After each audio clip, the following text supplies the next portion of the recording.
Hi everyone, welcome back to another House Polished discussion.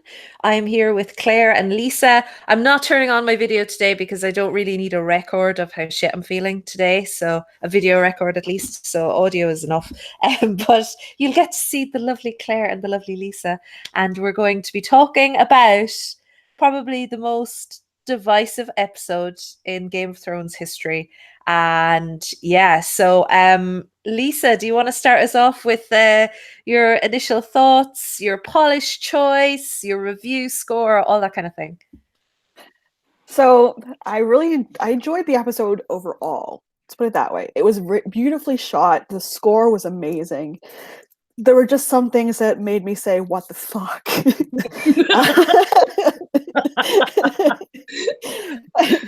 It was a good episode. I'm going to give it an 8 out of 10. It was a good episode. My polish that I chose Vala Magoulis from Canvas Lacquer. I'll pop up a picture on my Instagram later.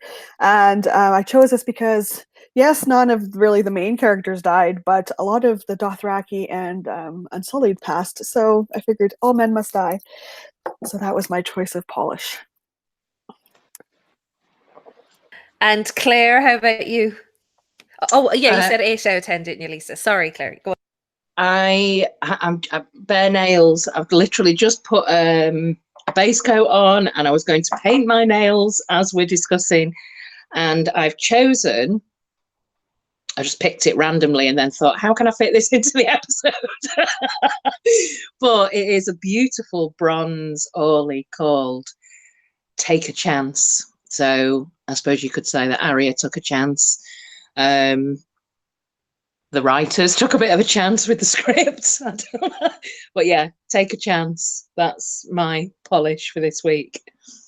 And in terms of the episode, I absolutely loved it on the first watch. I was just kind of like, it was 5 o'clock in the morning. My brain was all over the place, and I just the visual. It was like watching a massive epic movie.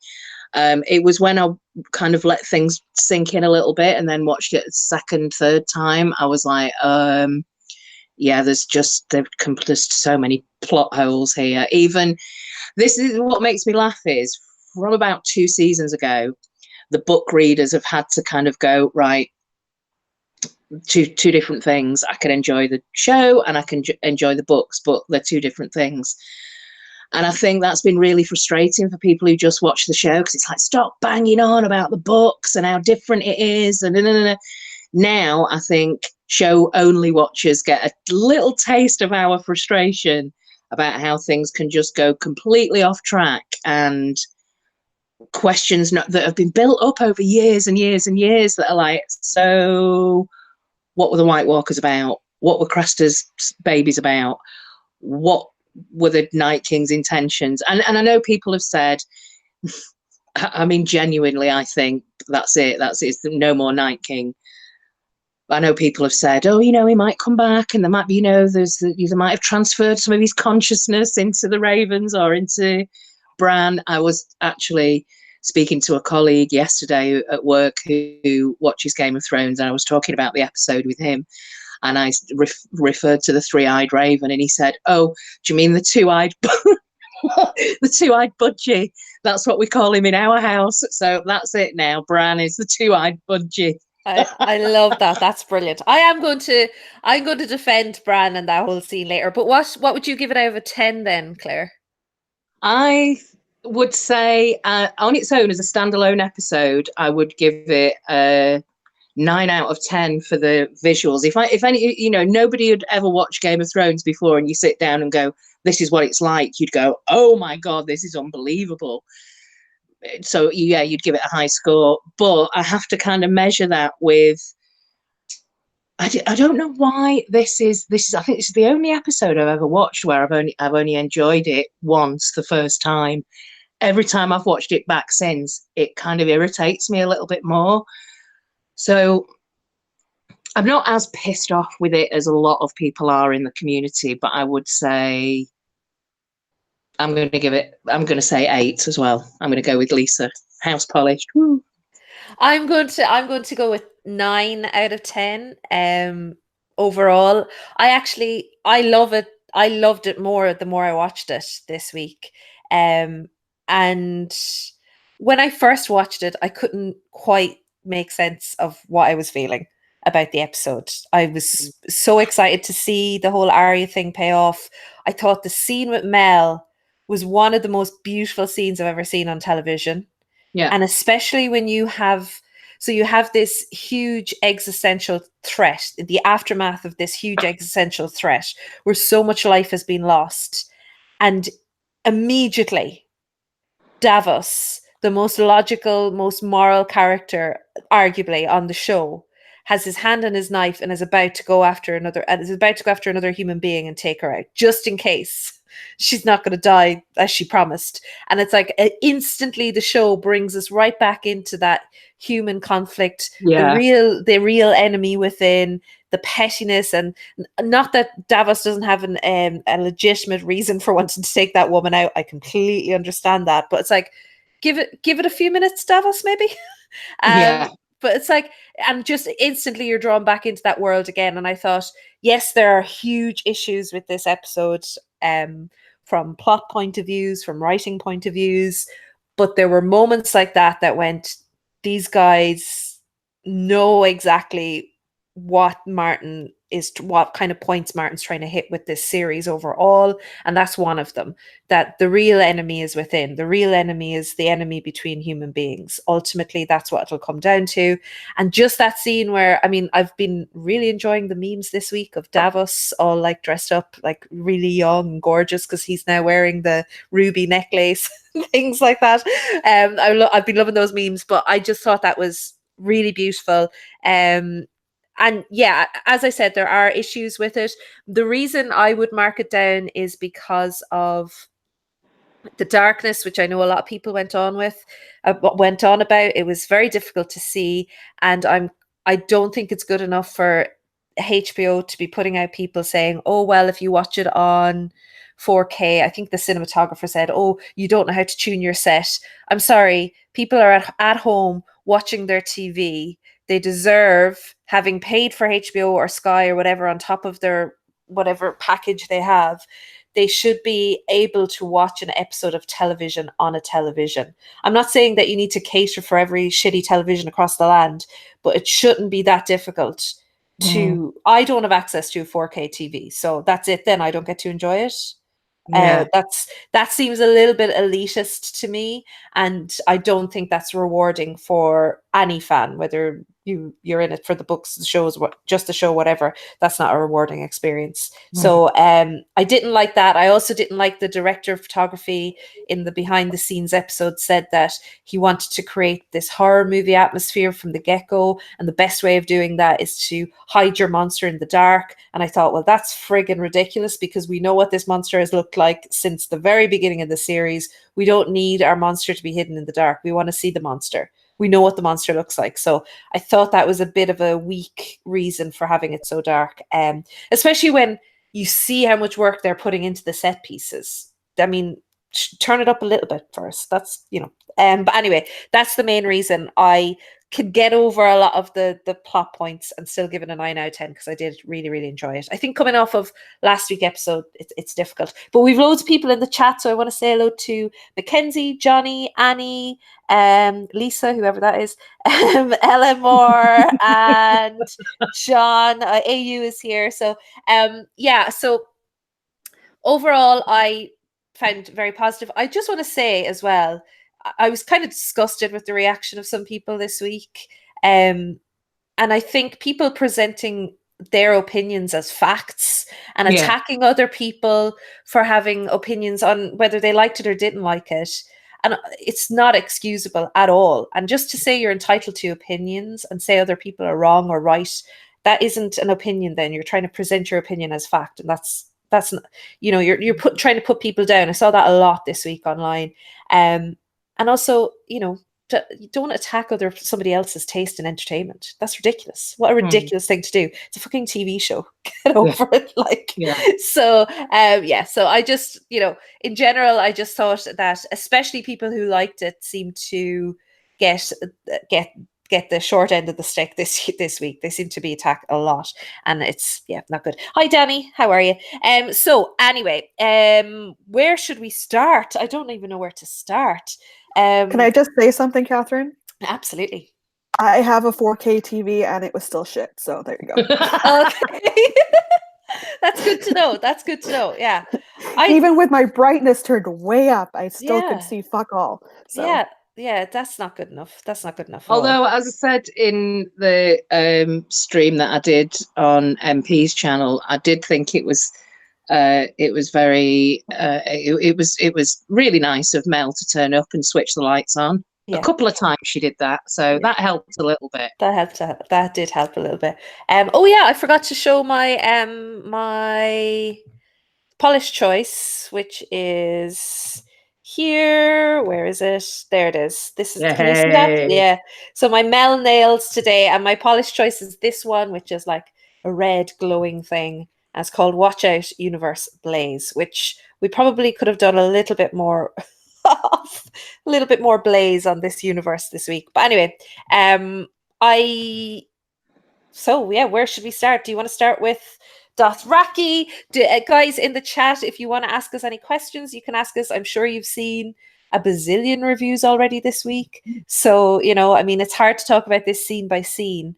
But yeah. So who'd like to go first? Lisa, what struck you? What did you like about the episode? Let's start there. There were some really, so it was really dark in some places. We know that, but there were some really beautifully shot scenes in this. One that really sticks out is when Dany and Jon are standing up on the hill and they're looking down as the Dothraki are running with their swords all blazed up. That was just beautifully shot.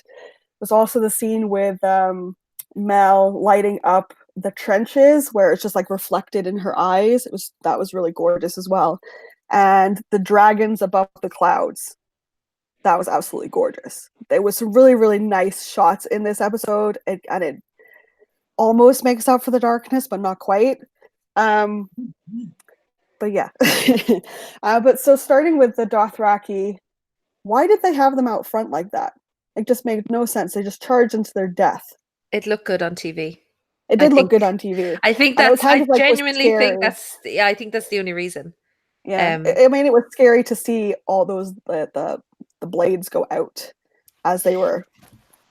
There was a huge issue from the get-go with the battle because they didn't have one central commander. I feel like then they needed that. You had it at Hardhome and you had it at Battle of the Bastards with Jon, but Jon Jon really dropped. Did we lose Claire? I think Jon dropped Claire. But so and I felt as well that they needed, I think, a battle speech of some kind of description would have helped as well. Something to try and rally the troops of the living against the colossal threat ahead of them. I think that would have been nice. And there is an amazing speech in Winds coming up with Barristan Selmy at the Battle of Meereen. And something similar to that would have been good, I think, and would have contextualized the experiences of everybody there, from the cowardly Sam experience to the PTSD-ridden Hound to the absolute fearless Unsullied. But as you're saying, the Dothraki, I mean, I loved the scene where she comes and lights up the blades and they all disappear, but it was great. Visually it was great, but it made no tactical sense, I guess.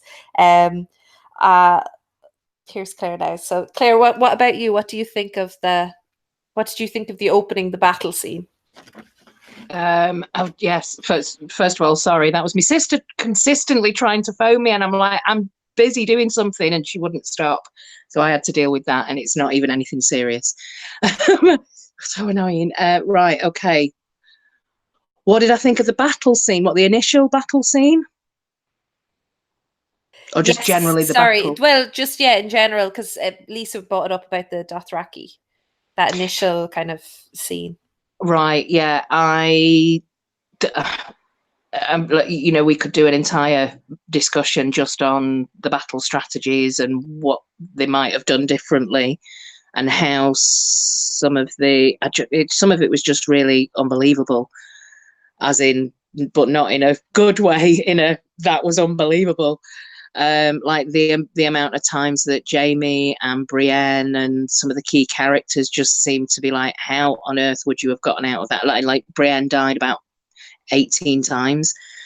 And I got said in another stream, even though she's a favourite character of mine, just the fact that they did that kind of makes me sort of lose respect for the characters that I really like, and that kind of pissed me off a bit. I thought the initial battle scene where Mel turns up and she lights the Dothraki barracks on fire kind of links to everybody thinking that she would turn up with the fiery hand. Well, she was the one that had the fiery hand, and she lit 1,000. I mean, I don't know. I think it was more like 10,000 actually. I did like that image of Sansa and Arya stood on the battlements and just the light, the fire going across really quickly. But I mean, what did they think was going to happen? It's just, and that's a pretty, like Stuart was saying, that's a pretty standard trope, with the lighting of the weapons, and then it's like, okay, they do that so that you can see how much damage is being done. So yeah, that was a bit disappointing. That was always going to be the thing that kind of made Daenerys jump up and completely screw up whatever the battle plans were originally. But I think that's going to be a problem. I think the Dothraki in Westeros will always be a problem. It'll be a problem for George in the books as well. I think I've kind of said that for years, that the Dothraki, adapting the Dothraki to Westeros will be an issue.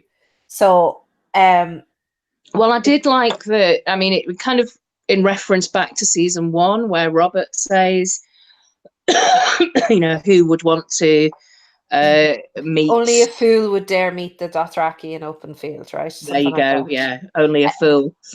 Well, and that's because they're renowned for the fear that they instill in their opponents just from their appearance. They're called screamers because they come literally screaming at you, and it's the fear of their presence that disarms an opponent.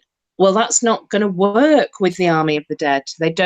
That's not a tactic that's going to work. The idea is that you see a horde of Dothraki screamers coming towards you, and you turn around and run in the opposite direction. Well, that's never going to happen. So I just thought that was a real waste. I just thought it was a bit of a waste. Yeah, no, and my husband made the point that they had to take out half of Dany's army to create some tension going into the last half of this season. And I think it makes sense to be left with Unsullied army, because the Unsullied never fail to impress me. I absolutely love seeing them. They were incredible. They look visually, it always looks great. The Dothraki, I don't know if they were ever going to look great in that situation. But I feel bad that they're gone now, I have to say. But there seems to be a number of Unsullied left. So yeah, we'll see. Oh, Callum is here. Hi, Callum. Love Callum talk to Claire and MP and DJ the other night. So make sure to check out their discussions if you can midweek. I mean, the battle, it's all a bit crazy. My thing is, and I know an issue a lot of people have with the lack of deaths in this episode, I think for me that would have taken away from Theon and Jorah in particular, if we'd had too many. Because Ed, I mean, it was sad, but mainly because Sam was annoying, I know, for a lot of people. But I think for me, the Theon thing, oh my God, I've watched it so many times. It was just beautiful. Yeah, heartbreaking. Oh God, and Jorah and Drogon coming in. Oh my God, I'm going to start again. But I think as well, there's only so much. I made this point in Lauren's video during the week. There's only so much white on human action that you can take before it just gets dull, and the stakes aren't high enough. Like if you think about say the Battle of the Bastards, when Tormund is headbutting John Umber. Is it small John Umber's head in? And of course, you want Tormund to win, but the stakes are equally as violent and bloody on both sides because these are two human beings locked in combat.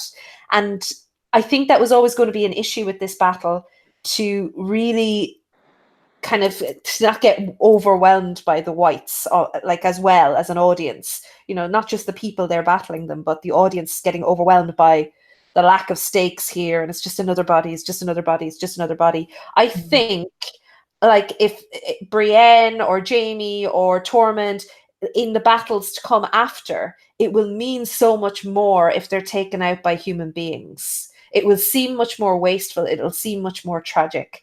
And again, going back to that point about Davos and Mel that I made at the beginning, the show wants us to see that. I think they want us to bring us into that human v human kind of world again, and that's where the wastefulness is. Like that's where the horror of war lies, not necessarily in zombies and humans, but humans against humans. If that makes sense. I agree. I agree that moment where, and I know that you must have been disappointed that it was Davos that kind of brought us back to the petty wars. I actually loved it. I loved that it was Davos. I did, because he's opening the door. Because he's the most logical and moral. So even the best of us can't see past our human our human traits or our vengefulness or whatever it is. So that's why I did actually like that it was Davos. But what I think is it was even before that, with Sansa, in the crypts, where you have that, like, well, divided loyalties, you're with the Dragon Queen, and it's like, yeah, let's not forget that if we do survive this, there's a whole other shit show coming in the next few episodes. So remember that, audience. That kind of, that's been her, thing over the last couple of episodes, is setting the scene for who's going to win the Iron Throne kind of thing, or what the political ambitions of Sansa. And of course she's allied with Arya as well, so yeah. I've just put in the comments, somebody had said something about at least they don't, with all those troops that were slaughtered in the battle, at least they don't have to worry about feeding them anymore, which is really grim, I suppose. But also at the same point, they've still got two dragons that are really hungry and seem to eat a lot. I mean, I don't know if they'll be able to munch on any of those dead bodies, but I think, and somebody had left a comment in MP's video as well about a great big theory that they'd written about Sansa and Arya coming together against Daenerys and possibly bringing a dragon down, and that would then set that basically something needs to prompt Jon to get off his arse and say, right, am I a Targaryen or am I a Stark? Which one am I? Yeah. So something explosive like that happening would be interesting. It would be interesting. I quite like the theory. Whether or not anything like that. What did Mance Rayder say? He was going to build the biggest barbecue the North had ever seen. I mean, there's a lot of dead Dothraki horse. No, I'm joking. Yeah. Johnny wants to ask, or asked us what the point of Ghost was. Oh, Johnny. Well, no wolf pack, Claire. Definitely no wolf pack coming our way. Well, I think as we're talking about this episode, we're also going to be weaving in what we think might be coming up in the next episodes. And I know that they've got a massive budget for this season. I'm guessing that they're probably scrimped on other episodes to throw everything at the long night episode. So whether or not we'll get anything, and also we've got this other one coming up in episode 5, haven't we?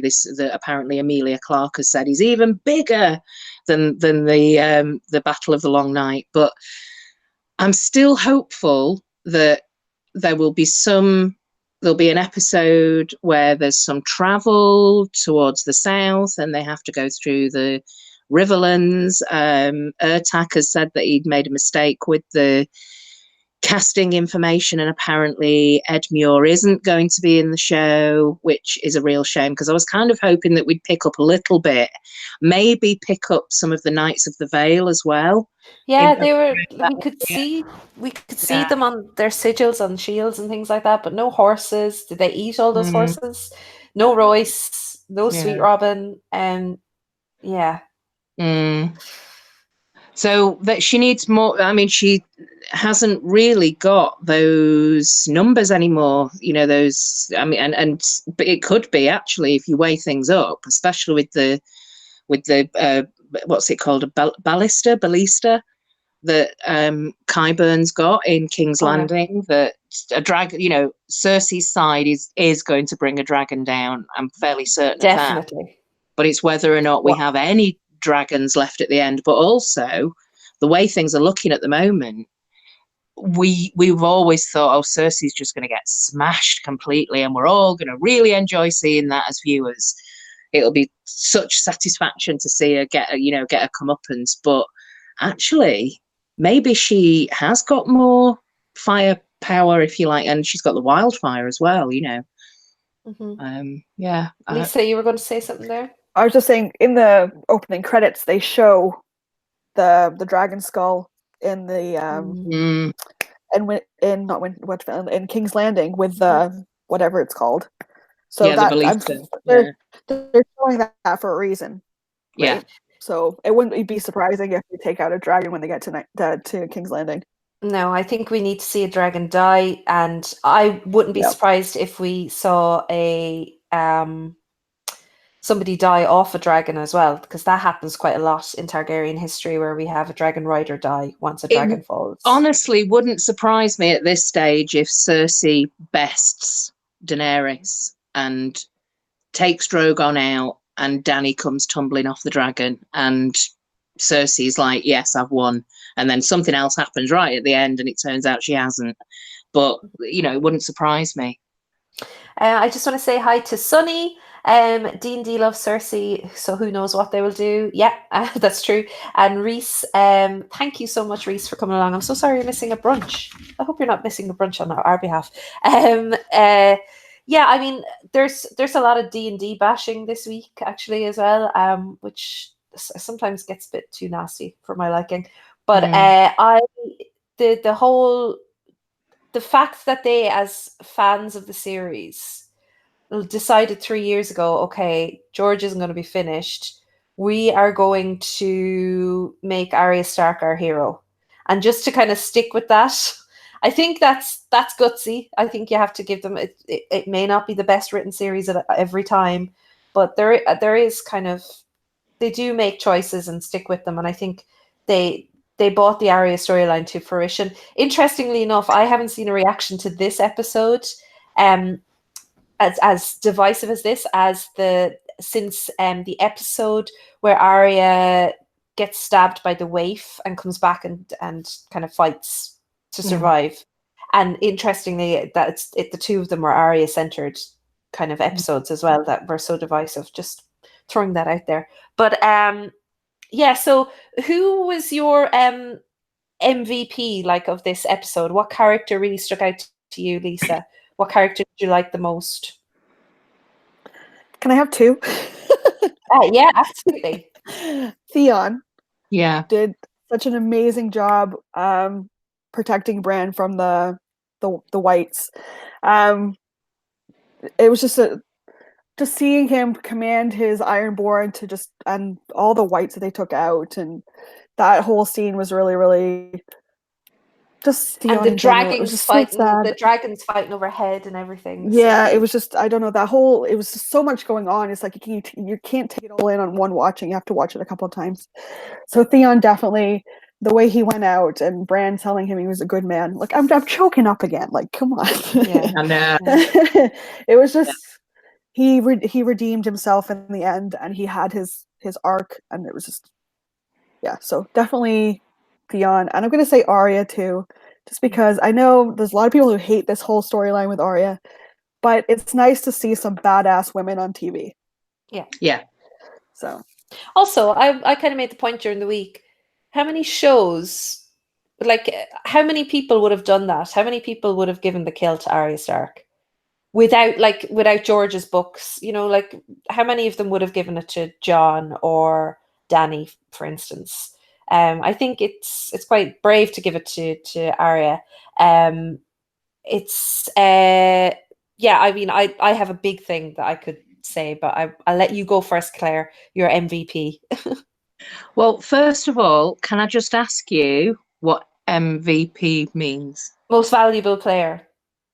Ah, okay, thank you. I'm old, I don't know these things.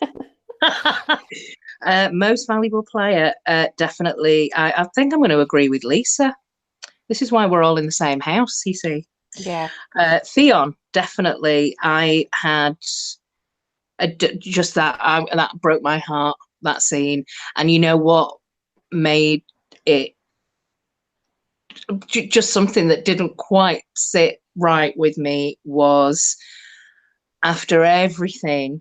And I know he was home, and I know they were kind of like, you know, we've adopted you as a Stark, but he didn't. I know there's a huge pool, like not a pool, where Hodor comes out in the books and he's kind of naked.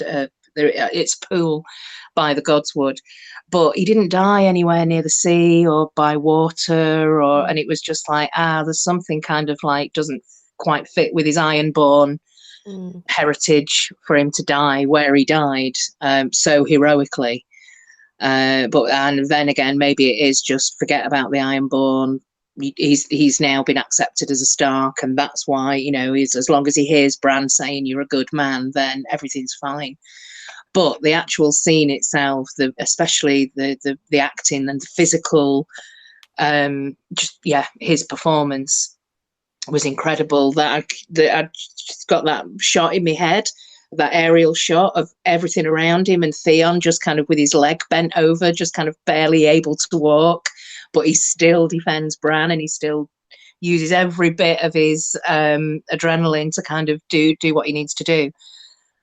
Oh yeah, that was emotional. So I would say Theon, and I think, yeah, if you look back at it, it's like, oh, of course, you know, Arya was going to be a contender. That's what all her, from a show point of view, that's what all her training was about.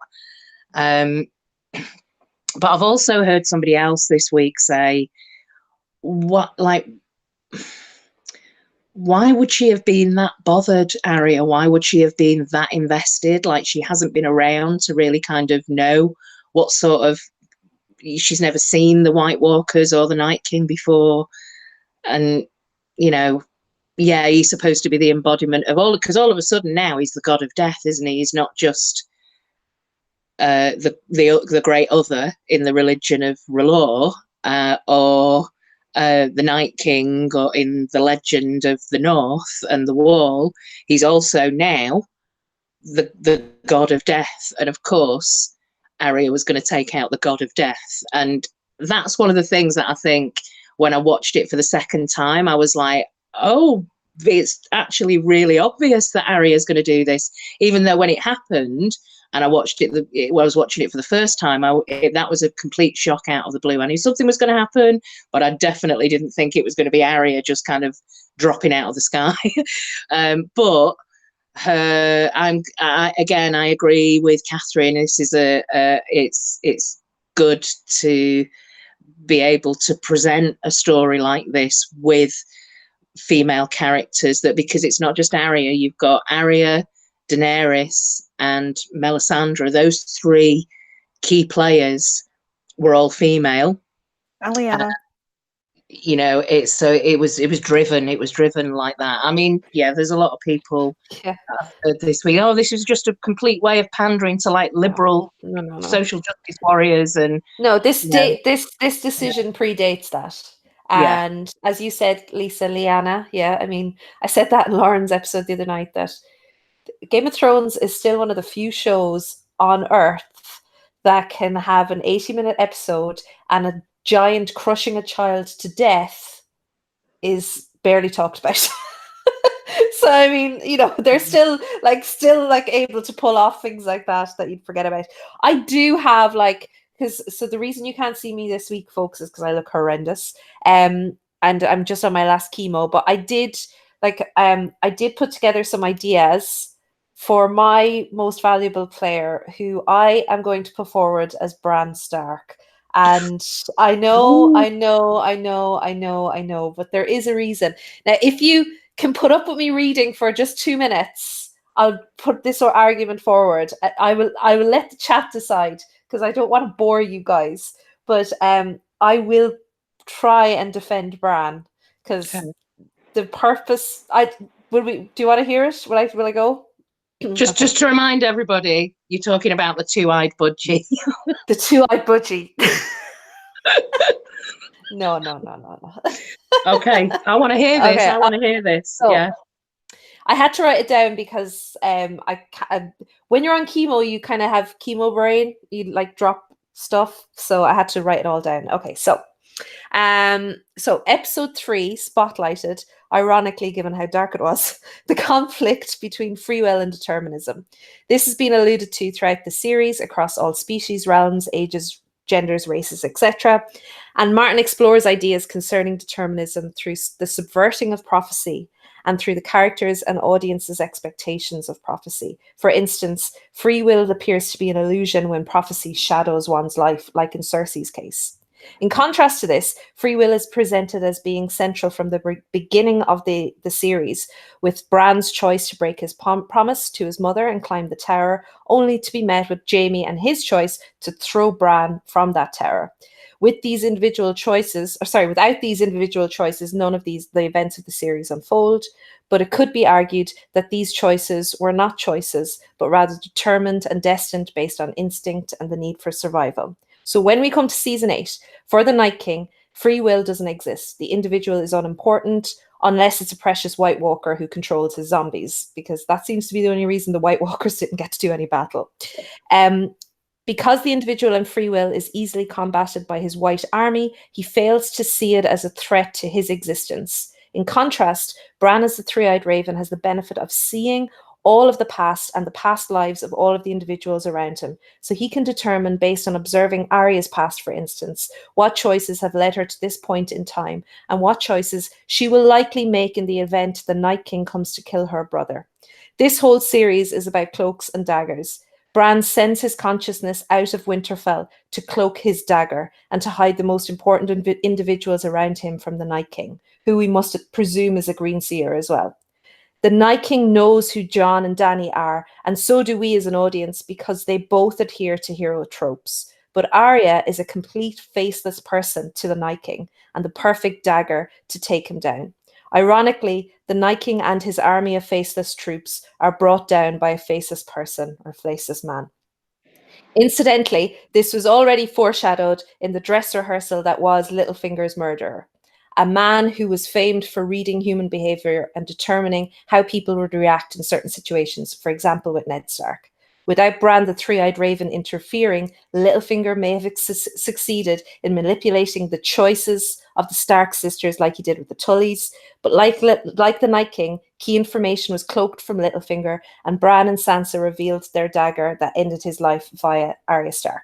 Ultimately, this story isn't offering an answer as to what drives the arcs of our characters, free will or fate, but rather we are encouraged to question and investigate the inherent conflict between these two forces throughout the series. And this conflict might even be referred to as a song. There you go. Bran, I think he was cloaking his dagger, because he sends his consciousness out of Winterfell, and it just comes back right when he needs it to with Theon. And maybe Theon is also part of that, like trying to convince the Night King that Theon is the one that's protecting Bran, where in actual fact it's Arya. And so Bran can't read the future. He can only read the past and determine what can happen based on that. I don't think he can read the future. I'm not sure about you guys. So, do you think because he has kind of said nobody knows, or that, referred to as if he's got the consciousness of all of the other three-eyed ravens, so he's got that knowledge of this is where it hasn't worked out before, or if that would have been in place here, and that would have been, you know, and also there's that connection between the Night King and Bran. So if Bran knows something, then it's likely that, especially because there's that connection with the mark on him, that there's a likelihood that the Night King will know what Bran knows. Almost certainly, right? Because the Night King knew Yeah. that Dany was going to come north with her dragon. So they can determine. He must also be a green seer as well. It's not that they can tell the future, it's just that they know, they can see a pattern of behavior that brings certain characters to a certain point, which is what the whole series is about, right? And which is one of the reasons why it's so difficult for D&D to do a good job of bringing the final episodes together, because you're bringing all these divergent characters together again, and you're trying to make it all work. And that's what George is going to try and do. He's trying to tell this global epic tale, but from the point of view of individual narrators across hundreds of chapters.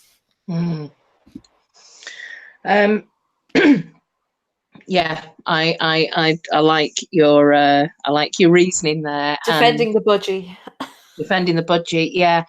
I mean, there's got to be something more than him just sat there in the wooden wheelchair just looking blank. And there must have been a reason why he sent the ravens out rather than just checking out where the Night King might be. Also, I like the idea that there's so much in Arya's past to point to her for Bran to like be the most successful at this. The Hound telling her where the heart is. Yeah. You know, there's so many like things, the Syria Pharrell dancing, I think it was Callum in your chat, the scene in the library where she's shown to be quieter than, or more quiet than the sound of her own blood dropping on the ground. Like it all leads up to that. And even, by the way, the one thing that really irritated me this week was people trying to say that Jon shouting in the face of the dragon when he's saying go on, that he's talking to Arya. Like, that is horse manure, guys. There's no way Jon, I don't think Jon, we've no evidence to suggest that Jon knows anything about Arya's skills. And the perfect evidence for that is Davos is blown away by how well she's fighting. And if Davos is blown away, Jon doesn't know. So there's no way Jon is saying, go on, Arya. That's like, way to blow your cover. The only thing Jon Snow knows is that he's a Targaryen. That's about it. And for a few moments, possibly even a couple of hours, he must have been walking around thinking that he's got the ability to kill an undead dragon just by shouting at it, which I think is hilarious. Yeah. I wondered, actually, was he just at that stage just like, right, feck it. If this takes me out, this takes me out. Yeah. I loved that visual as well of the blue flyer coming out of the neck, and it was great. Yeah. It was. I mean, visually, it was just epic. But I don't see a problem in Arya taking out the Night King at all. I think it works for the show. I think it may be abrupt, of course, but I think where we are now, halfway through the series, I think we'll get back into all the kind of the human conflict, and I think that'll be really interesting. I think they'll pull it off. Callum said, the only problem I foresee is how a director would actually translate it onto screen. And yes, that was you. I did make a true review, Callum. I love your reviews. So there you go. And hi to Halcyon and AJ and Ertat and Peter.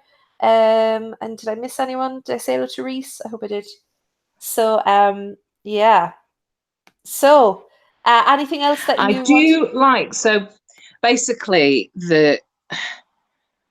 with that interconnection around consciousness and free will with Bran and the Night King, I do like the idea that the complete random factor almost was Arya as a faceless man or a faceless person.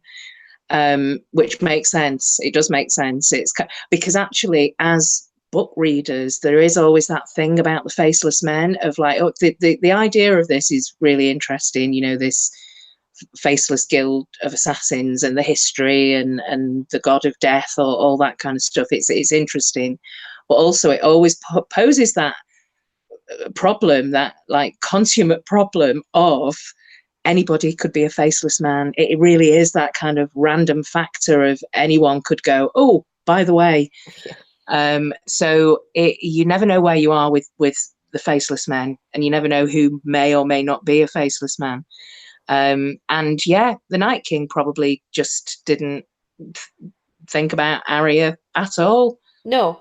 And there's other people that he didn't think about. He wouldn't think about Beric, for instance, and look how important Beric was. He wouldn't think about Mel. And I know a lot of people had problems with the fact that Mel and Bran never met, but I think that makes sense because Mel is instrumental in encouraging Arya to to realize her fate, kind of thing, or to make that decision, whichever way you want to go, whether she, whatever direction you want to go with that. But yeah, I didn't have a huge issue with Bran and Mel meeting. I think ultimately the Night King was just shown to be far too arrogant, almost. And that is an issue. I'm not necessarily convinced he's the best constructed character in the history of television. But yeah, I did think that I think we will get an explanation as to what Bran was doing in those moments. And I think he was protecting Arya. Are you sure he wasn't going to see Endgame like everybody else? Don't tell me I didn't manage to get tickets last weekend, so I've still not seen it either. Yeah. Well, you see, I already handed in my geek credentials by admitting that I preferred this episode to Endgame. Whoa. I know. Yeah. So yeah. But I'm more invested, to be fair, I'm more invested in Game of Thrones than I am in the Endgame thing. So so I enjoyed Endgame. I really enjoyed Endgame, but I can enjoy both of them. Just happen to like Game of Thrones a little bit more. So I guess anything else that you want to talk about with the episode in particular? What colour are the dragon's eyes? I just noticed somebody talking about the green eyes thing in the comments. Oh, green eyes, brown eyes, blue eyes. I don't know. I think Drogon's got red eyes, doesn't he? I'm not sure about Rhaegal. Yeah, Peter, I agree. I loved it, Infinity Wars. I have a prediction, a bold prediction. I don't know if we'll see Arya kill anyone else in this series. Arya might be done. Is that because she's going to get married to Gendry and push the claim for the Iron Throne? And they're going to have Baratheon babies. Yeah. No. But I think Darkathian babies. I think she'll stay in the north. I can't imagine she'll go south now. They definitely won't give her the Cersei kill. You can't get much bigger than what she's done. No. It's sort of like, okay, you can sit down now, Arya. You can retire. Well, as my husband said as well, like they also gave her all of the Freys.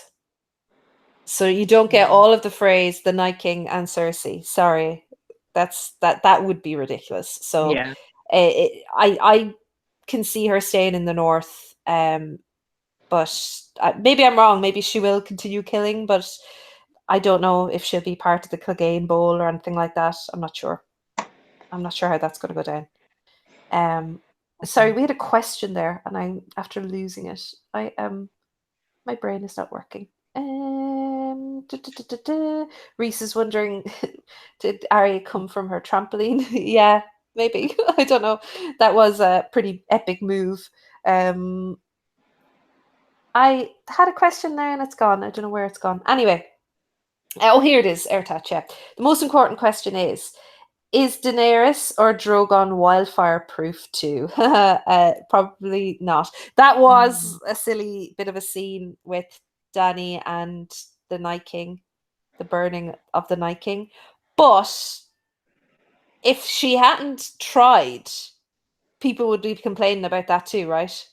Well, why couldn't Dany just go in and try and burn him? So I guess it makes for something. Like in that moment, I was just like, there's no way they can stop these guys. There's no way they can stop these guys. But Yeah. So Claire, you had a huge problem with Sam, I think, did you, this episode? Yeah, I must have skipped the bit where Sam apparently was being heroic and guarding the doors of the crypts, which kind of corresponds with the noise that they were hearing in the crypts as the battle was going on outside. And if that was the case, then, you know, big up Sam. But I was a bit disappointed that he ended up surviving the battle because he was a coward rather than because he wasn't cowardly and he stepped up and he fulfilled his I just wanted him to do something a little bit heroic that would give him a bit more agency. I completely understand that he's the narrator. We're seeing the experience of what it's actually like to be in battle through his eyes, and that's useful.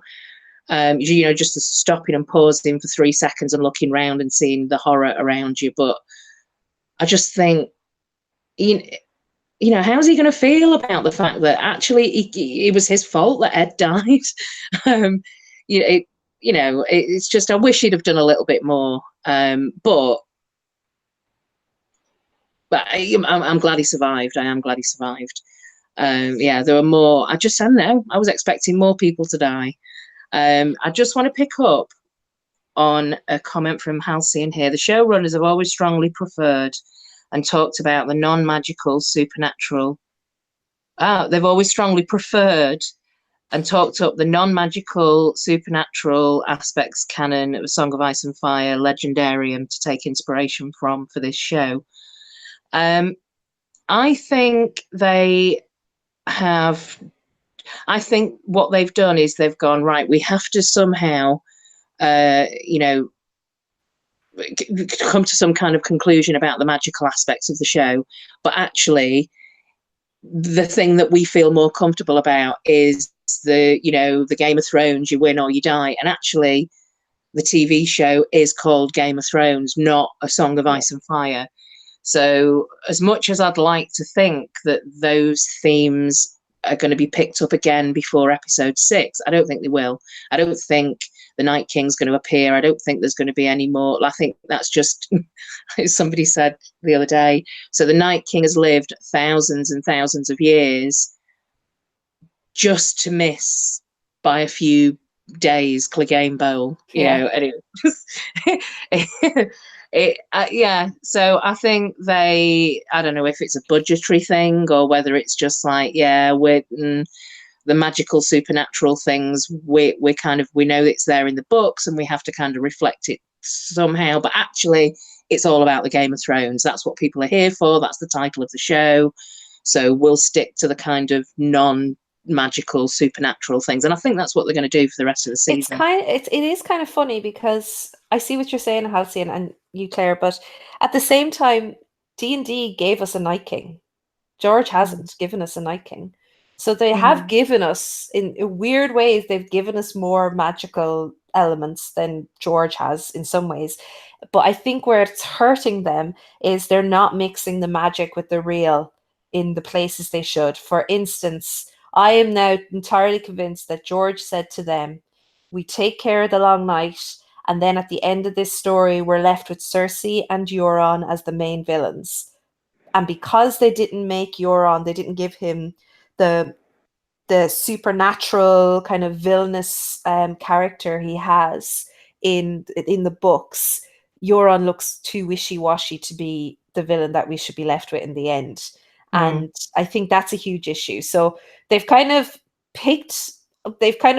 run with some magical things and not with others, and it's paid off in some places and maybe not others. And I think Euron is the biggest wild card for me now. I don't know if have you guys seen the preview? Is it okay to talk about the preview? I have. Lisa, have you seen it, or is Lisa frozen again? I have seen it. So did you notice that Euron was on one knee? Yes. Proposal, possibly? Yeah, which I didn't think you did that in Westeros. I didn't think you went on one knee, but so I'm still thinking that, she'll marry him and kill him. I still think that's possible. Wouldn't be the first time. No. But that would be kind of Yeah. Peter Yeah. says, I'm thinking Martin will go into the Night King routine, a route to tie in the Starks a bit more than they did. Yeah, no, that's true. I did like the touch of Maester Lewin coming back in the crypts. I don't know if you guys noticed that. Was it Meister Louis? It looked like him. The way he the The way his robes. Did he have a yeah. chain? I didn't. I mean, I did kind of glance at that and think, that I'm fairly certain that we're supposed to recognise that as a familiar character.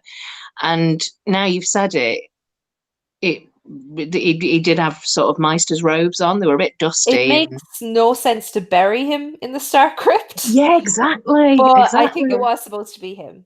I was Because just who thinking that. else Why would would we he be in recognize? the Yeah, crypt? Yeah. Can we talk about the It, crypts a little bit? sure. yeah. Specifically, why didn't they put Sam in the crypt to like that? He could have had his hero moment in the crypt. Why was he out front? It didn't make any sense to me. It would have made more sense for him to be in the crypt, and then when everybody started popping out of their crypts, for him to defend the women and children. Mm, That could have been his hero moment, as opposed to him sitting up top crying on a pile of Yeah, bodies. I'm going to defend Sam. I don't think every hero needs to be. I mean, it's ridiculous that he should have been in the crypts. And I don't know whether it's his ego or whether he felt guilty that he couldn't help out. I don't know, but I when they think were on the wall, I think John and Ed did suggest that. And do you yeah, remember they he did. was like, "Hang on Yeah, a minute, I'm not. I am Sam the Slayer, and he kind of stood up for himself a bit. And I think he's the one that decided he wasn't going to be going into the sure. crypt. Yeah, Yeah, but I do think that again, like Martin does in the books, we're seeing all shades of humanity here, and some people will just lie down and cry and not make the right decisions and try to be heroes when they're not heroes. And some people do survive even when they shouldn't. Sometimes heroes like Ed die and people like Sam survive. That's just reality. That happens yeah, in life. yeah. So I get in that sense I'm okay with Sam surviving and being a coward and crying because yeah, that happens. Sometimes people who don't deserve it do get to live. Hmm. Maybe. Maybe I'm being too nice. Peter makes a point that Sansa was hiding in the crypts, but Danny was the one out there fighting, and you know when it comes to, like, I suppose, the small folk of the north trying to decide who to get behind, she did put on a bit of a spectacular show, Daenerys. Yeah, So, she was and fantastic. it is all about the north kind of respecting you and to be able to sort of adopt you and feel even remotely inclined to bend the knee. I But Sansa's do. sticking her heels right in there. Is it? I mean, that was, for me, in the crypts. That was one of the highlights of the episode. Yeah. Was those moments between Sansa and Tyrion, Mhm. mainly because one of the things that me and Catherine have been speaking about on our reread is the amount of times that Sansa refers to Tyrion as favorably as you could imagine. And also Tyrion thinks about Sansa quite a lot. Again, quite favorably. I wouldn't say that they're kind of mooning over each other and missing each other and in love and things, but they do think of each other Yep. often and quite kindly. So that was interesting because, of course, I think what the show are going to do is line up Tyrion to be there's going to be a betrayal. You fall in for Sansa. She's kind of alluding to it would work out if you weren't with the Dragon Queen. He's going to have to make that choice, and I guess Jaime will probably follow wherever Tyrion ends up deciding. So that's going to be interesting, and I think that's going to take up a lot of screen time. Back to the kind of battle between the Starks and the Targaryens, and of course John is the only one that could kind of bridge the gap between the two. And he doesn't seem to want to be interested in taking any kind of power anyway. Maybe he's just going to turn around in the next episode and go, right, I'm putting my feet up. I've done enough. I've done my bit. And my interest was in the Great War and, being a night watchman and the commander of the wall and defending the North. I've done that now, so off you go. I'm not interested in the Iron Throne. So, yeah. Peter just made a interesting point. D&D apparently cut scene of Sansa, and I think maybe even Tyrion killing whites in the crypts. Yeah, I was about to mention that, actually. There was sorry, Lisa, go on ahead. Yeah, it's okay. No, I was about to mention that there was a cut scene where both Tyrion and Sansa were killing whites in the crypt, but it was cut out. I don't know why they would have cut that out, because it would have made more sense. I think that just probably time must have something to do with the end game. It must have something to do with... I was thinking about this during the week. I threw it out there. Not really. I haven't given it that much thought, but I wonder, are we going to have a Cersei, Sansa, Tyrion kind of scene similar to Lysa, Littlefinger, and Sansa, where Littlefinger made the kill? So we'll expect it to be Tyrion that'll go in for the kill with Cersei, but it'll actually be Sansa. Because Sansa hasn't, she used the dogs to kill Ramsay, and she hasn't actually got her hands dirty as such yet.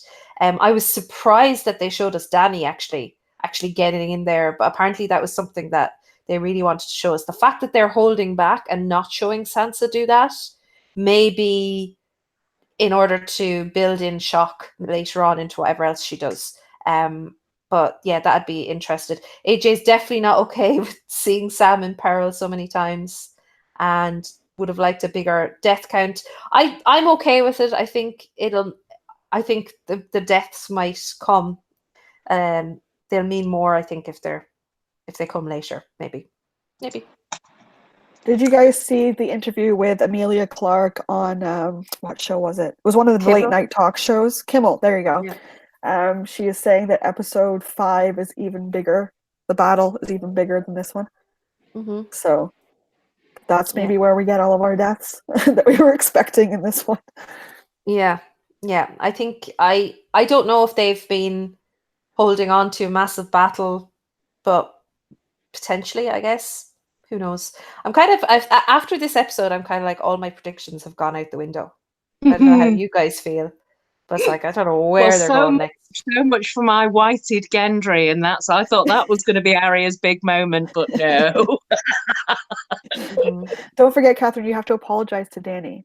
I know, and I meant to write out a speech. I do have to apologize to the Khaleesi, the Breaker of Chains, the Mother of Dragons, Daenerys Starborn, all that kind of thing, for doubting her and thinking she would leave. I was kind of right about Drogon. He did flee at one stage, but he did come back for that scene. She was amazing. Emilia Clarke was amazing in that scene with Jorah.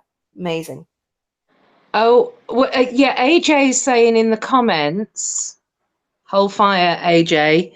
Did you guys know, or did you guys hear what the actor who plays Euron said? It was a potential spoiler. Do we want to know? Oh, I don't think I want to know, but if you guys want to know, I'll just not listen for a minute. There's also, just to throw something else in, there's something that the actor who played the Night King put out this week that's kind of had the fandom in a bit of a spin. Okay. I haven't heard the Night King stuff either. Oh my god. I don't think I want to know. I don't know what I don't want to know about the Euron stuff. Lisa, do you want to know? I don't know. I'm like, do I want to? Do I not want to? I think okay, I haven't seen it then, AJ, but yeah, thanks for not telling us. I think the actor that played the Night King talked way too much. Yeah. Way too much. And he was the one who was saying, oh, they're going to have a big face off, like Hard Home. They're going to he was the one who talked all of this up. So yeah. The Night King, oh really? Oh. Turned out to be a fake account, the Night King actor. There's some really interesting comments here, actually. Danny McKay, hi Danny, says Gendry is a mole sending information to Qyburn and will ultimately betray Jon and Danny. Interesting, especially if he is aligned to. I mean, there's a split second of the trailer for the next episode where it looks like Garrier. There you go. Garrier. Gendry and Arya are kissing each other. So I wonder what will happen. There's I going to be like a lot of that, Danny. there's going to be a lot of politics, I think, and a lot of betrayals and a lot of twists and turns that they're going to think is, it's their version of it, isn't it? The Dan and Dave's version of like suspense and like, oh, this is a big twist that nobody will see coming. Which, like I say, I will completely admit it. On the first watch of this episode, I had no idea that Arya was going to do that. But it was obvious, and it's kind of like, oh, why didn't I see that in the first? Especially when she was dancing around in the library, and also, I mean, there are a lot of hints in the previous seasons, like you say, with the hound showing her where the heart is, and Mel. I mean, that was really obvious when Mel was saying, "What do we say to the god of death?" Yeah, And so good though. blue eyes, and Arya kind of goes, "Oh," and then just runs off, and then we don't see her, for the rest of the show. So I know that some, like my colleague that I was speaking to last night, was saying that he'd kind of guessed. There was a bit, not guessed, but there was something in the back of his mind that was like, yeah, actually, where's Arya? Is she going to pop up at some point? What's this blue eyes thing? So, to some people, perhaps it was more obvious, but it was a big twist for me. And the Jenny of Oldstone song that we got last week, I said it in our review last week that for me was really speaking about Arya, and it just makes more sense now after this episode. Mm-hmm. Everybody else screamed "not today" at their TV. Yeah, obviously. I cried and screamed, and I'm sure the neighbours thought that somebody called Arya was coming to kill me. Oh, I was crying all the way through it, to be honest with you, right from the beginning when the Dothraki got squashed. I was kind of like, whoa. And there was just little things that made me just go, whoa, like when really pathetic moments, well, not pathetic, but really kind of obvious moments, like when Arya passes Sansa the dagger and says, and she says, I don't know what to do with it, and she says, stick them with a pointy end, and I'm like, oh, that's what John said to me, They do pull on the heartstrings. I did love the Sansa Tyrion stuff, I have to say. I loved when he grabbed her hand and just kissed it.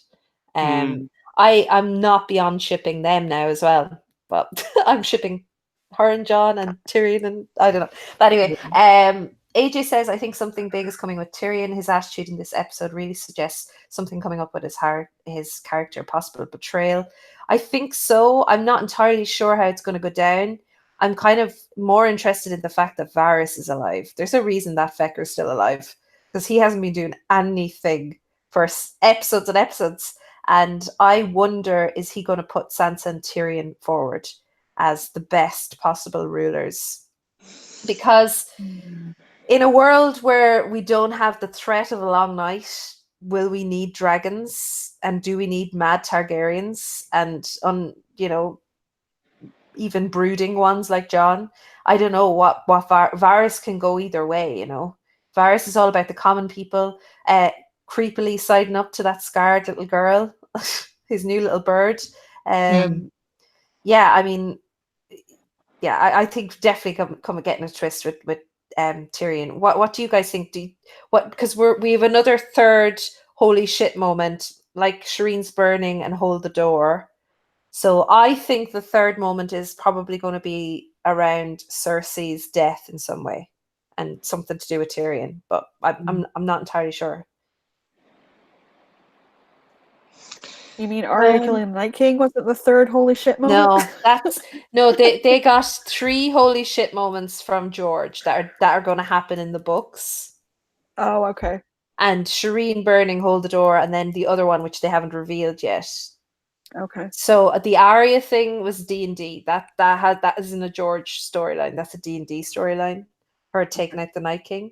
So yeah, just kind of interested in what that's going to be. I think it's probably going to be whoever kills Cersei, or like Johnny be crazy as an idea that maybe Cersei's going to kill herself, because we've seen her do that before. At one stage, I wasn't sure if Sansa was going to go fight or if she was going to kill herself in the crypts. Yeah, I thought that too. When she pulled out that knife, I'm like, is she gonna end it? Like, what's going on here? I had that thought too. I think it'll be a betrayal, and it would be good if it was something to do with Cersei. But yeah, I'm just trying to think of what that third thing could be. I just think it's got to be something to do with betrayal, and I think Tyrion's story going forward will be having to betray one of the other, Sansa or Daenerys. And I think with Varys, he is going to be involved in the, he survived because there's still a couple of political episodes coming up about the Iron Throne and who's got a claim for the Iron Throne and whether or not the North should be independent. It depends on where his loyalties lie. But they did make a thing about that. Do you remember the episode when they were on Dragonstone, and he was kind of having that conversation with Daenerys, and she said, if ever I turn into like the Mad King, that aspect of Targaryens where you kind of flip a coin, and if I ever end up being like that, I trust that you will tell me. Maybe that does happen, and Varys has to do that. Eleanor, hi Eleanor, says that she's still waiting to be broken by this. I have to say, Theon and Jorah really got to me this episode. Yeah, I mean, I'm definitely not hating on the episode at all. So I know I'm in the minority on that. I'm just looking at the comments there. I don't. Obviously, it's impossible for us to say what this holy shit moment is going to be. But I'm interested. How do you think it's going to play out now with King's Landing? Are we going to see the complete destruction of King's Landing by wildfire? Are we going to see a major battle at King's Landing? And my big thing is, are we going to see Jon reveal his true Targaryen heritage to everybody else in Winterfell in the next episode? Because we have that scene with Dany at the table, and she seems to be front and center, talking about taking her out root and stem, like talking about Cersei. So I just wondered, is it going to be revealed at all? I mean, they could just bypass this completely. Jon doesn't want the throne, but he wants to be with Daenerys. I don't know if he does or not anymore, but he wants to be with Daenerys. He kind of recognizes, and he said, I know who I am. So he's accepted that. And whether or not Tyrion, Varys, and Davos can kind of get together and say, right, the easiest thing is for them just to marry, and that will unite everybody. Really, there's the North can, I don't know what that would still mean for the North, to be honest, but I mean that could be that would be a very kind of watered down, weak outcome. I think there's I don't know. I don't think Jon's going to be like, oh, by the way, I need to make a great, huge, grand announcement. I think it will be more the small folk. He does something like, I know that they've seen him ride a dragon and things like that, but maybe it's something more like action that he takes that makes people go, oh, that's who you are, rather than him having to sort of announce it over a celebration dinner. What about you, Lisa? Well, back when we had the first episode, I said I don't think he was going to tell anybody. He did tell Dany at the end of the second episode, but I still don't think he's going to tell people. He doesn't want the throne. That's not what he's about. Mm-hmm. He's about saving the North. That's done now. So will he go and get the Iron Throne for Dany and then be done? Possibly, but I don't think he's going to announce it himself that he's a Targaryen and make him out somebody else, but I don't think he's going to be the one to say it. Yeah, so I think, again, a lot of this depends on now the political movers coming back into play. Now that the Night King is dealt with, what will Tyrion and Varys, what will their reaction to this be? And Sam, I think, if Sam lets this slip, if Bran lets this slip, I don't know. Like, it's not just Jon and Dany that have this information. I'm still up in the air as to whether Arya and Sansa know. I'm still not entirely convinced that they don't know, if that makes sense. I still think there's a possibility they already know about this Targaryen heritage. But Yeah. Peter says, I do like Kyle's theory that Cersei blows up a section of King's Landing and blames Dany. Sadly, Dany may believe it and has to take out one of her dragons for the people. Ooh, that is a good idea. I didn't see that on Kyle's channel. Yeah, that's a really good idea. And AJ says, I think we can all agree that Dany is not ending up on the throne, right? Yeah, I guess before this episode, I would have said, yeah, no. But now I'm like, anything can happen. I don't know anymore. Yeah. Any other predictions for episode 4? Sorry, guys, I'm losing my train of thought. There's some brutal comments. Oh, the reaction videos of people cheering when the Night King fell. I wish they would have cut to the beautiful blue-eyed babies shattering as well. See how quiet the cheers got. Oh, that's dark. That is dark. That's dark, Peter. I like it though. And AJ, I actually laughed. I actually laughed at Theon's death, but I'm probably too much of a cynic regarding Game of Thrones at this point. It is easy to be cynical at this point as a book reader, but I mean, years ago, I separated my, the show is a completely different medium, a different vehicle. Yeah. And ultimately, it was really entertaining, and I think that's all a TV show can be. And I think, and I was trying to make this analogy with my husband this morning, because there are definite issues with this episode, but it's kind of like they're trying to please a CSI audience and an audience that watches The Wire, and trying to do both things in one show, and it's kind of hard to do that. It's really hard to please everyone, I think. And this is I think this is the first time they've come up against real, like, even just show watcher disgust in some of the things, in some of the choices they made. Halcyon is asking us about our book talk coming. We will definitely look into maybe Fire and Blood and maybe The Night of the Seven Kingdoms, but I will be taking a few months off for sure. After Game of Thrones finishes, I'll have to. So, but we'll probably will, won't we, Claire? Yes, definitely. I've got about 3/4 of the way through Fire and Blood, and then for some reason I just stopped. I think it was, it was something to do with scheduling, I think, but weird, I haven't picked it up yet. It's been down by the side of my bed for about 3 months. I need to pick it up and finish it. Yeah, no, I definitely will. I think Mackenzie hasn't read The Night of the Seven Kingdoms, so maybe we'll get Lisa involved in reading. Maybe. Possibly. Is it a separate standalone book?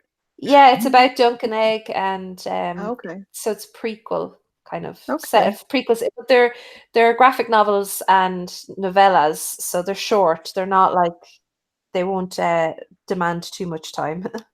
Okay. Yeah, we can talk about.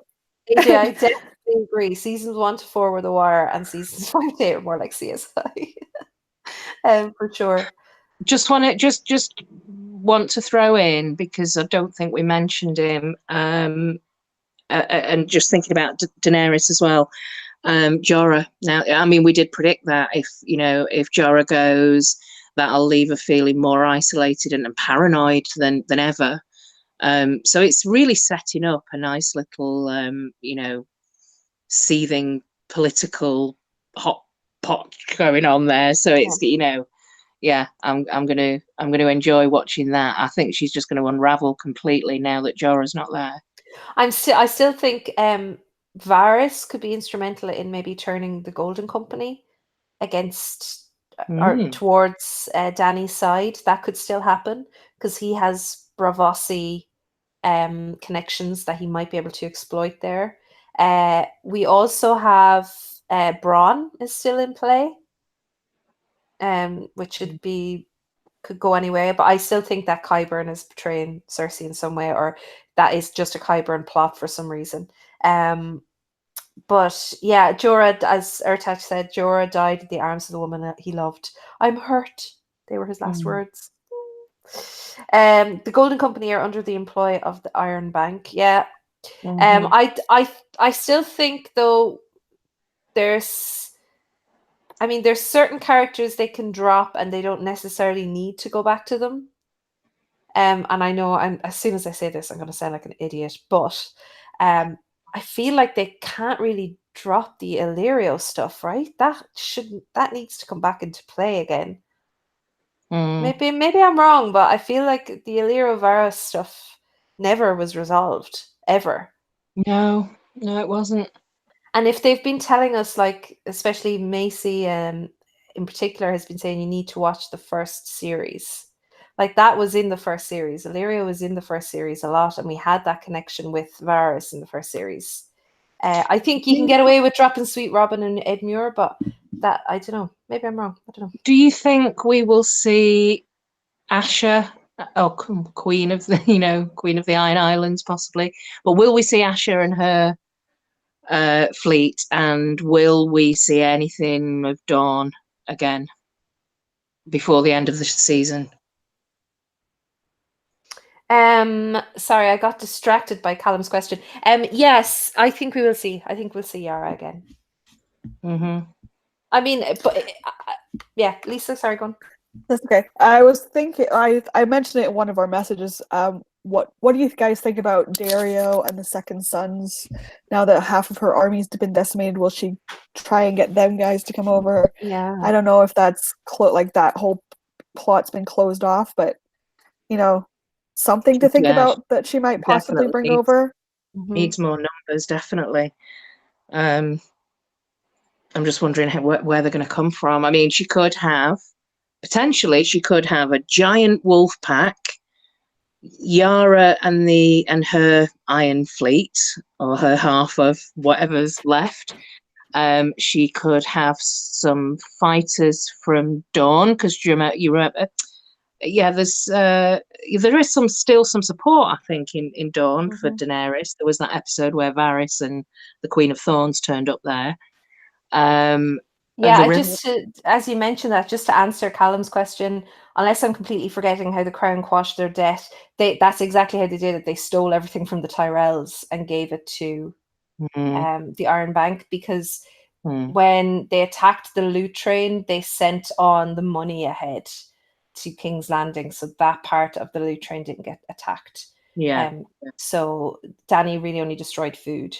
So so they're good with the money, so it won't be a money thing. But I think, if it comes down to the Golden Company have something in their creed where they should not, they can never take up arms against a Targaryen or something like that, and they turn against Cersei. I don't know. I think some of the basic things that we're going to see that have been lined up so heavily that it would just be bonkers if we didn't see. And this is just the way they've kind of laid it out, D&D. We're going to see the ballista being used against a dragon. We're going to see, what are the more obvious things we're going to see? We're going to see lots of betrayals, at least Tyrion and possibly the Golden Company turning their cloaks. We're going to see Clegane Bowl. We're going to see Clegane Bowl. We're going to see Cersei get it. Are we going to see any babies? Are we going to see any pregnancies? Baby Baratheon. Baby Baratheon, yeah. Arya and Gendry. Are we going to see any marriages? Are we going to see Sansa and Tyrion? After this past episode, I wouldn't say no to that happening. They kind of set it up that way. Oh yeah, and I kind of liked the two of them together in this episode. I ship it. You liked it. I wasn't sure when she said to him you were the best of them, whether she meant you were the best of the men I had to deal with or the Lannisters I had to deal with. Probably both. Yeah, I took it as husbands or betrothed. So there's Tyrion. Tyrion. Well, Joffrey, yeah. Loras, Littlefinger to an extent, and of course Ramsay. Yeah, and I genuinely think there isn't anyone in like Sansa needs somebody who's can be intellectually her equal.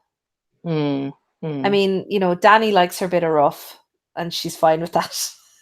yeah. But Dany has dragons, and so maybe it'd be a bit different if Sansa, you know, was just marrying for brawn. But I don't think Sansa will.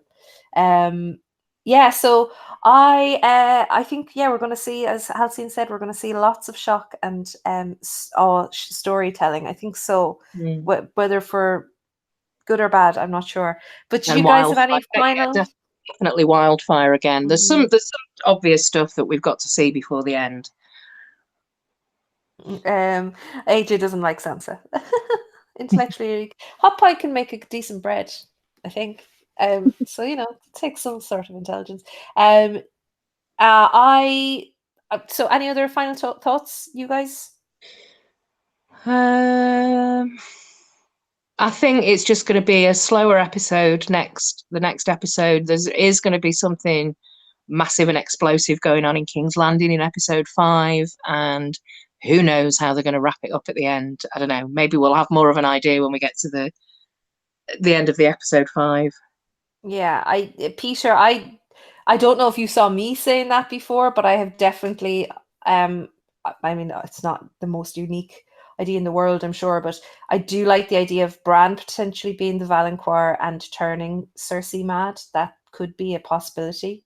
Although I don't know if Bran is going to get down into the dirt of that anymore. I don't know if that's going to be something that Bran is going to be concerned with, but maybe. I kind of want Cersei to survive in some way, but I just know that would never satisfy the majority of show watchers. So yeah, either way, I'm still going to watch. Yeah, me too. It's not. They haven't. It hasn't descended into horror yet for me, like into a complete shit show. I'm still enjoying it, Yeah. Oh, definitely. Yeah. Yeah. and at least we have it. Yeah. Hint, hint, George. Lisa, any final thoughts? I think this next episode is just going to be mainly political, setting up for the 5th episode. I don't think there's going to be anything hugely shocking happening in this next episode. Which is I think like that's all going to be. It's 80 minutes as well, right? This one, yeah, apparently all the next 3 episodes are all 80 minutes long. Yeah, it's going to be a So lot. I don't know if we'll see anything hugely shocking in this next episode. I think it's just going to be more setting up to episode 5. I do like Callum's how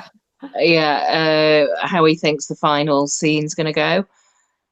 So Arya fighting with the mountain. Let me see where I've lost it. It's going to where is it? Arya dies attempting to assassinate Cersei. The mountain kills her, thus setting up Clegane. Arya's eyes turn blue in the last scene of episode 6. Well, there is that theory of, you know, he kind of turns you or has a connection with you through touch. But that was a big thing that Bloodraven was like, he touched you when Bran came back into the cave, and he had her by the throat, you know, so maybe. But maybe it's just if his nails touch you, those gloriously manicured nails, which I know, Lisa, you definitely spotted. They were on point. I did notice. How does he get those like perfectly almond-shaped nails? Yeah. Like, where's the salon north of the wall? Because there was a ton of acrylic on there for sure. Yeah, I mean, I was kind of like, well, maybe I should go over to that side. They seem to have decent nails. Yeah, do Bran's scars disappear now? Good question. I don't know. I'm not sure. I'm not sure how much they're going to get into that, folks. I don't think we're going to see that much. I think does seasons go back to normal? Does Bran suddenly turn into normal Bran again? I don't know. I mean, there has to be. I kind of feel like the Three-Eyed Raven can't exist without. Like, there has to be a balance there, right? So yeah, I don't know if this is the end of the Night King. I don't know. Well, there's a lot of prequel stuff as well, isn't there, that relates to everything that goes on thousands of years ago beyond the wall with the whole, you know, the old gods and ice magic. So maybe they will hint at. I mean, that would be something if the final shot was Arya's eyes turning blue. Mm-hmm. Yeah, that would be something. I don't think they're going to do that. I was kind of thinking maybe they've killed the prequel with this, but I don't like. I'm less excited for the prequel after that episode, to be honest. Because if they don't give us any more about the Night King in this, like I thought, oh yeah, I suppose it'll be good to watch the prequel. But now that we know how the Night King ends, I'm not so sure I'm that interested in the origins. I'll watch it still, but yeah. Oh, Oh, hello, there's my Mrs. mother. Shortall. Hi, Mummy. And I missed your call earlier on. I was napping. Sorry, Mum. So AJ, that did make me laugh. I'd laugh if they went up north to the lands of always winter and there's like 10 Night Kings just sat there chilling, sipping iced tea. I'm kind of interested to know now is that the wall is done. We had our last night kind of watchman die in the form of Ed. I don't know if Sam counts anymore as a brother. But yeah, so I'd be interested to know if they'll go back to the wall as well as a. I think the scene where John looks particularly sad in the preview is him going to burn Ed. That's what I think that is. Oh, yeah. Oh, yeah. So, Ma'am, you came along at the end just in time. I know you had loads to say about this episode, I'm sure. Her candle for Davos worked, though. Her candle for Davos worked. She rang me instantly on Monday and said, well, did your fella survive? So thanks, Mom. Maybe you could light another candle tomorrow when you're at Mass for people to be as nice as our chat has been and friendly and respectful. And even if we have different opinions, people don't descend into attacking people and all that kind of thing, which has been common this week, which is such a shame. So ridiculous. That would be a good candle to light. Yeah, definitely. So thank you so much to everybody in the chat. Lisa, do you have videos tomorrow? Do you have a video tomorrow? I have April's Me versus You tomorrow. Oh, I love that. I love that series. Excellent. That's tomorrow. I've got a load of nail mail that I need to film, and hopefully I'll be putting that up at some point next week. Okay. Excellent. And thanks, Ma'am. Thanks for lighting candles. She's lighting candles for all of us, lads. Thank you, Mammy. And what do I have? Oh, I have something coming up at the end of this week. Of course, I'm going to see Claire. So this time next week, Claire and myself will be live from Manchester and then we'll be talking to Lisa live from Canada. I'm so jealous. I wish I could come over. And Callum, thank you so much for coming along. I really want to talk to you sometime about Game of Thrones or the books at some stage in the future. I'd love to hang out with you on a live stream sometime because I really love your ideas. But thank you so much for everybody for coming along, and I hope you all enjoy episode 4. And so thanks, Claire. Thanks, Lisa. Thanks, everyone. Bye. See you next week. Bye.